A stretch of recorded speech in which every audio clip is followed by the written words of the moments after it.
Hello friends, इस नए video में आप सभी का स्वागत है। क्वेश्चन नंबर 1, यदि निम्नलिखित द्विघात समीकरणों के मूलों का अस्तित्व हो तो इन्हें पूर्ण वर्ग बनाने की विधि द्वारा ज्ञात कीजिए। तो हमने सबसे पहले जो द्विघात समीकरण दिया गया होगा उसके मूलों का अस्तित्व है या नहीं वो हम ज्ञात करेंगे। तो पहला भाग है हमारे पास 2x² - 7x + 3 = 0। तो ये हमारे पास दिया गया द्विघात समीकरण है। इसकी तुलना जो हमारे पास जनरल फॉर्म होती है क्वाड्रेटिक इक्वेशन की, यानी जो द्विघात समीकरण का व्यापक रूप है वो क्या होता है, ax² + bx + c होती है। इसकी तुलना करके हम a = हमारे पास कितना मिलेगा, x² का कोएफिशिएंट कितना आ गया 2, और b क्या है, x का कोएफिशिएंट कितना है -7, और c कितना है हमारे पास 3। तो a b c हमने निकाल लिया। तो b² - 4ac, b² - 4ac, तो b कितना है हमारे पास -7 है, तो -7 का स्क्वायर -4, a कितना है 2 और c कितना है 3। तो -7 का स्क्वायर, -7 का जो स्क्वायर करेंगे कितना आएगा 49। तो इसकी मल्टीप्लाई कर देंगे 8 × 3 - 20, हमारे पास कितना हो गया 4। तो ये कितना आ गया 25। तो b² - 4ac जो है वो क्या है, ग्रेटर देन 0 है। क्या है, ग्रेटर देन 0 है। यदि b² - 4ac की वैल्यू जो है वो ग्रेटर देन और इक्वल टू 0 हो तो दिए गए द्विघात समीकरण के मूलों का अस्तित्व होता है। और यदि b² - 4ac की वैल्यू लेस देन 0 यानी नेगेटिव आ जाए तो मूलों का अस्तित्व नहीं होता। तो इस प्रकार द्विघात समीकरण कौन सा दे रखा है हमारे पास, 2x² - 7x + 3 = 0 के मूलों का अस्तित्व है। तो अगर अस्तित्व है इसके मूलों का तो हम कौन सी विधि से, पूर्ण वर्ग बनाने की विधि द्वारा इसके मूल ज्ञात करेंगे। पूर्ण वर्ग बनाने की विधि द्वारा हम इसको हल करेंगे। तो हमारे पास दिया गया जो द्विघात समीकरण क्या है, 2x² - 7x + 3 = 0। ये हमारे को दे रखा है। इसमें सबसे पहला नियम क्या है कि x का कोएफिशिएंट 1 होना चाहिए। तो यहाँ पे कितना दे रखा है 2 है, तो सभी पदों को 2 से डिवाइड कर दो। तो 2x² / 2 - 7x/2 + 3/2। जो भी x² का कोएफिशिएंट दे रखा हो उसी, अगर 1 हो तो ठीक है, अगर 1 नहीं है तो सभी पदों से उसी संख्या से विभाजित कर दो। तो हमारे पास ये क्या आ जाएगा, x² - 7/2x + 3/2 आ गया। ये पहला स्टेप हमने क्लियर किया। इसका जो सेकंड स्टेप है उसमें हमने क्या करना होता है, x² - 7/2x, 7/2x जो है, तो x का जो कोएफिशिएंट कितना है -7/2 है, तो -7/2 को 1/2 से मल्टीप्लाई करो, कितना आ गया -7/4 आ गया। जो x का कोएफिशिएंट होगा उसको 1/2 से मल्टीप्लाई करना है, यानी उसको हाफ करना है। तो हाफ करने पर हमें क्या वैल्यू मिली -7/4। तो प्लस -7/4 का स्क्वायर हमने ऐड करना है और इतना ही हमने घटा देना है, माइनस कर देना है, और प्लस कितना आ गया 3/2 = 0। इतने जो प्लस किया उतना ही हमने घटा दिया, तो समीकरण में कोई फर्क नहीं पड़ा। तो इसको हम क्या लिख सकते हैं, x² - 7/2x + -7/4 का होल स्क्वायर। ये जो तीनों पद है इनको हम क्या लिख सकते हैं, x - 7/4 का होल स्क्वायर, क्योंकि ये क्या है a - b का होल स्क्वायर है। a² + b² - 2ab ये हमारे को मिलेगा। तो इसको हम सॉल्व करेंगे, -49/16 + 3/2 = 0। तो x - 7/4 का होल स्क्वायर, ये जो कांस्टेंट टर्म दे रखी है इनको राइट हैंड साइड में ले जाइए। तो क्या आएगा 49/16, ये माइनस का था वो प्लस का हो गया, जो प्लस का है वो माइनस का हो जाएगा। x - 7/4 का होल स्क्वायर, इसका एलसीएम लेंगे कितना आएगा 16, तो 16 एलसीएम आएगा कितना है 49 माइनस हमारे पास कितना आ गया 24, तो ये कितना आएगा x माइनस 7/4 का whole square is equal to 25/16 आ गया। तो इसमें इस जो पूर्ण वर्ग बनाने की विधि द्वारा जो हम मूलों का अस्तित्व ज्ञात कर रहे हैं, इसमें पहला स्टेप क्या था कि x का कोएफिशिएंट हमने 1 करना है, दूसरा x स्क्वायर का कोएफिशिएंट हमें 1 करना है, दूसरे स्टेप ने हमने जो x का कोएफिशिएंट था उसको 1/2 से मल्टीप्लाई करके उसका स्क्वायर ऐड कर दिया और सब्ट्रैक्ट कर दिया। अब जो थर्ड स्टेप में क्या करना है, यहाँ पे स्क्वायर आ गया, यहाँ 25/16 है, तो दोनों तरफ हमें वर्गमूल करना है। क्या करना है, दोनों तरफ वर्गमूल करने पर तो हमें क्या मिलेगा, तो देखिए इधर भी हम वर्गमूल करेंगे, इधर भी करेंगे, तो क्या आएगा x माइनस 7/4 का होल स्क्वायर का वर्गमूल हमने कर दिया इक्वल टू, तो क्या आएगा इक्वल टू प्लस माइनस 25/16। ये हमारे पास प्लस माइनस 25/16 लेना है जब हम वर्गमूल करेंगे। तो हमें आगे इसको सॉल्व करते हैं, क्या मिलेगा x minus 7/4 is equal to हमारे पास प्लस माइनस 5/4 आ गया। तो अब देखिए हमने प्लस माइनस क्यों लगाया, तो 5/4 का स्क्वायर करें प्लस का तो भी हमारे पास 25/16 आएगा, और माइनस 5/4 का करें तो भी 25/16 आएगा। तो ये हमें मालूम नहीं है कि ये प्लस की संख्या का वर्ग करने पर आया है या माइनस की, तो इसलिए इसका नियम यही कहता है कि जब भी वर्गमूल करो तो हमें प्लस माइनस संख्या लेनी है। तो आगे लिखेंगे इसको, तो x इज इक्वल टू 7/4, इसको हम राइट हैंड साइड ले जाएंगे, प्लस माइनस 5/4। एक बार हम इसको प्लस का लेंगे और एक बार माइनस का लेंगे। तो जब प्लस का लेंगे तो हमारे पास एलसीएम 4 आ गया, और क्या आ गया 7 + 5 यानी ये 12/4, तो कितना आ गया 3 आ गया।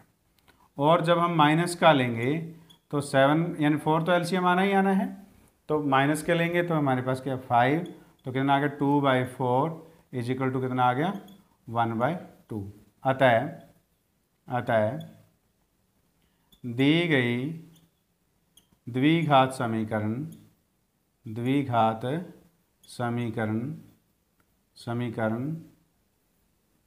के मूल क्या है हमारे पास 3 और 1/2 हैं। तो इस प्रकार हमने दी गई द्विघात समीकरण के पूर्ण वर्ग बनाने की विधि द्वारा इसके मूल ज्ञात कर दिए। नंबर 1 का second part, 2x² + x - 4 is equal to 0 दे रखा है, तो ये हमने लिख लिया। इसको जब हम ax² + bx + c से कंपेयर करते हैं तो a की वैल्यू हमारे पास क्या है x² का कोएफिशिएंट 2, b की वैल्यू होती है x का कोएफिशिएंट 1 और c है हमारे पास -4। तो हमें निकालना है b² - 4ac की वैल्यू, क्योंकि हमें मूलों का अस्तित्व निकालना है। तो देखिए b की वैल्यू कितनी है हमारे पास 1, तो 1 का स्क्वायर -4 a कितना है 2, c कितना है -4, तो 1 का स्क्वायर 1 माइनस प्लस 4 × 2 8 × 4 कितना हो गया हमारे पास 32, तो टोटल कितना हो गया हमारे पास 33। तो इस प्रकार b² - 4ac की वैल्यू कितनी आई है 33 आया है, जो क्या है ग्रेटर देन 0 है। तो इस प्रकार द्विघात समीकरण कौन सा है द्विघात समीकरण 2x² + x - 4 is equal to 0 के मूलों का अस्तित्व है। ये अस्तित्व क्यों है, क्योंकि b² - 4ac की जो वैल्यू आई है वो ग्रेटर देन 0 है। अगर ये लेस देन 0 आएगी तो मूलों का अस्तित्व नहीं होगा, यदि ये ग्रेटर देन इक्वल टू 0 है तो मूलों का अस्तित्व है। तो अब हम पूर्ण वर्ग विधि द्वारा वर्ग बनाने की विधि द्वारा हम दी गई द्विघात समीकरण जो है उसके मूल ज्ञात करते हैं। ये हमारे पास है। तो इसमें क्या दे रखा है, x का कोएफिशिएंट क्या दे रखा है 2 दे रखा है, मैंने पहले बताया पहले भाग में कि एक्स स्क्वायर का कोएफिशिएंट 1 होना चाहिए। तो हमें किससे डिवाइड करना पड़ेगा? सभी पदों को 2 से डिवाइड कर देते हैं। 2x² 2 plus x/2 minus 4/2 is equal to 0। तो हमें क्या मिलेगा? कैंसिल हो गया तो क्या आ गया? x² plus x/2 minus 4/2 is equal to x² plus x/2 minus 2 is equal to 0। तो x का कोएफिशिएंट कितना है? 1/2। तो 1/2 में हम 1/2 मल्टीप्लाई करेंगे तो कितना आएगा? 1/4 आ जाएगा। तो 1/4 जो आएगा उसको हमने क्या करना है? x² प्लस x/2, ये जो 1/4 आया है इसका स्क्वायर हमें प्लस करना है। 1/4 का स्क्वायर प्लस कर दिया, इतना ही हमने माइनस करना है और -2 इज इक्वल टू 0। ये हमारे पास आ गया। ये इसका नियम सेकंड जो चरण है, जो दूसरा स्टेप है पूर्ण वर्ग बनाने की विधि द्वारा जब हम इसके मूल ज्ञात करते हैं, तो ये इसका सेकंड स्टेप है। तो ये जो पहले 3 पद हैं हमारे पास, इसको क्या है? ये a² plus b² plus 2ab है। तो इसको हम क्या लिख सकते हैं? a प्लस b का होल स्क्वायर। तो क्या आएगा? ये x प्लस 1/4 का होल स्क्वायर। और ये क्या है? -1/16 minus 2 is equal to 0। x plus 1/4 का होल स्क्वायर। और ये जो कांस्टेंट टर्म दे रखे हैं इनको हम राइट हैंड साइड में ले जाते हैं। क्या आएगा? 1/16 प्लस 2। x प्लस 1/4 का होल स्क्वायर। यहाँ पे एलसीएम कितना आ गया? 16। तो 1 प्लस 32 ये आ गया हमारे पास। तो इसको हम क्या लिखेंगे? x प्लस 1/4 का whole square plus is equal to 33/16। अब दोनों तरफ हम वर्गमूल करेंगे। तो दोनों तरफ वर्गमूल करने पर हमें क्या मिलेगा? देखिए, x प्लस 1/4 का होल स्क्वायर, इसका हमने क्या कर दिया? वर्गमूल। जब राइट हैंड साइड में वर्गमूल करेंगे तो हम क्या लेंगे? Plus minus. क्या आएगा? प्लस माइनस वर्गमूल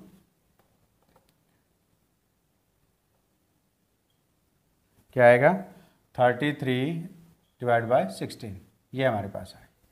तो इसको हम लिखेंगे x प्लस 1/4, वर्गमूल से वर्ग कट जाएगा और प्लस माइनस √33/4 आ गया। तो ये 1/4 है, इसको हम राइट हैंड साइड ले जाते हैं।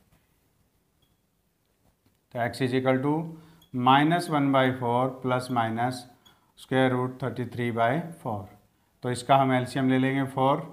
तो ये हमारे पास क्या आएगा? -1 प्लस माइनस √33 आ गया। तो इसके जो मूल आएंगे जो द्विघात समीकरण के, एक बार हम प्लस का लेंगे और एक बार माइनस का लेंगे। तो इस प्रकार x बराबर क्या हो गया? -1 प्लस √33/4 और x बराबर क्या है? -1। अब क्या लेंगे? माइनस √33/4। ये हमारे पास आ गया। अब द्विघात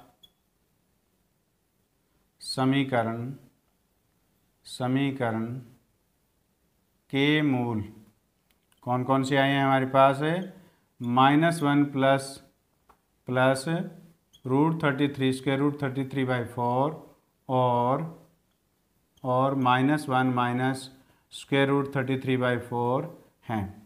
तो इस प्रकार हमने सेकंड पार्ट को हल किया। क्वेश्चन नंबर 1 का तीसरा भाग। 4x² plus 4√3x plus 3 is equal to 0 है।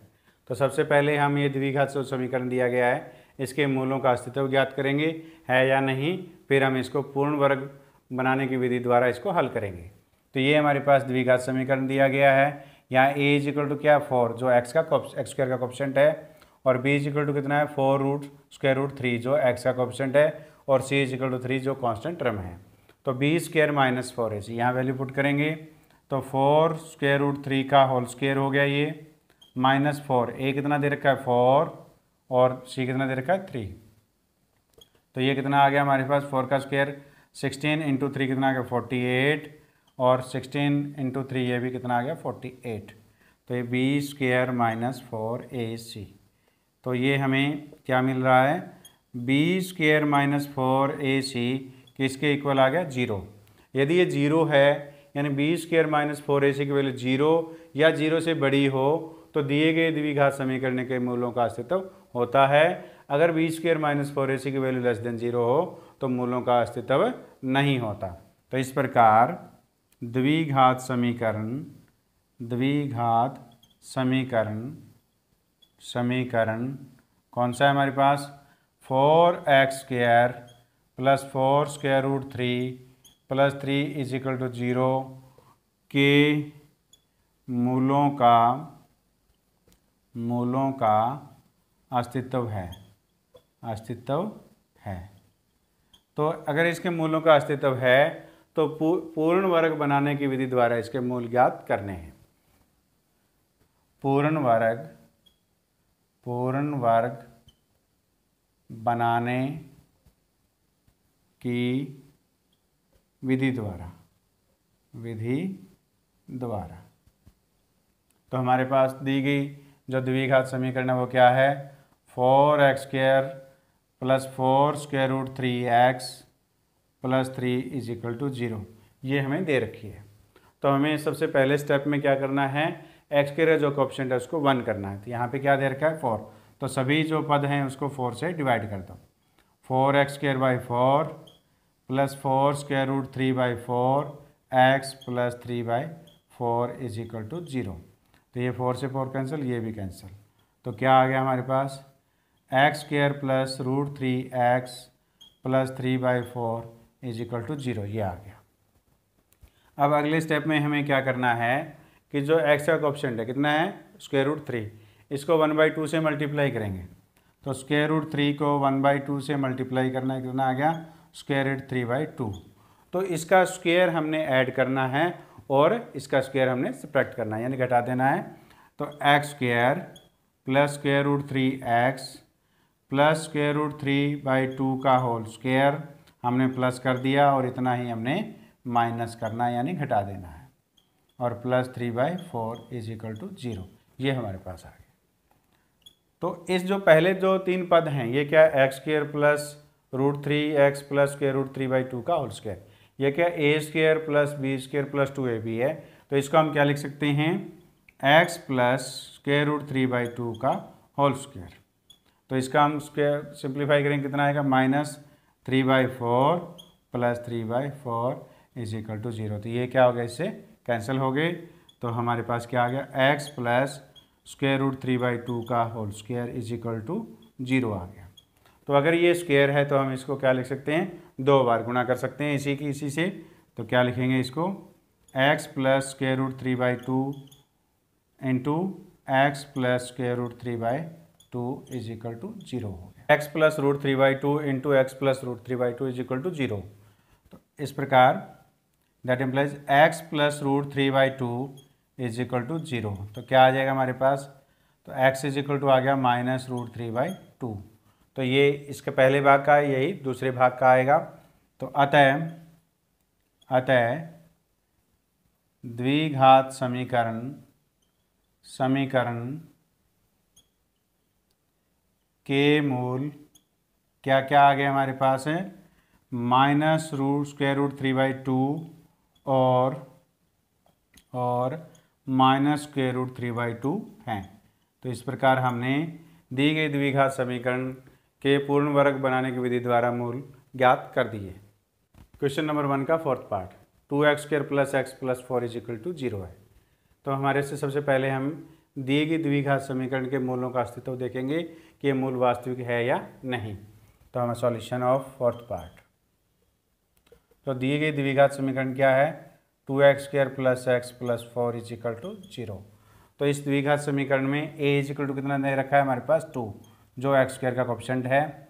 तो b इज इक्वल टू कितना है 1 और c इज इक्वल टू कितना है 4 है। तो ये हमने निकाल लिया। तो मूलों का अस्तित्व निकालने के लिए हम क्या करते हैं, b² माइनस 4ac इसकी वैल्यू हम ज्ञात करते हैं।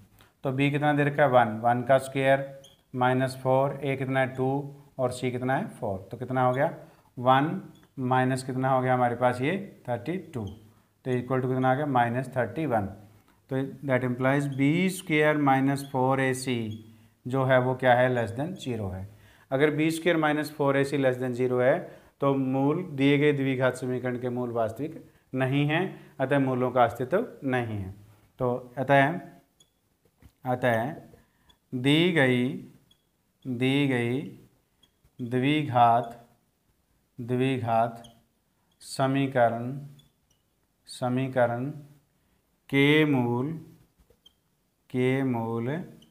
वास्तविक नहीं है, और वास्तविक नहीं है तो हमें मूल ज्ञात करने की आवश्यकता नहीं है। उम्मीद है ये वीडियो आपको पसंद आया है। तो वीडियो पसंद आए तो इसको लाइक कीजिए, अपने दोस्तों के साथ शेयर कीजिए, और नए वीडियो के नोटिफिकेशन प्राप्त करने के लिए चैनल को सब्सक्राइब कीजिए।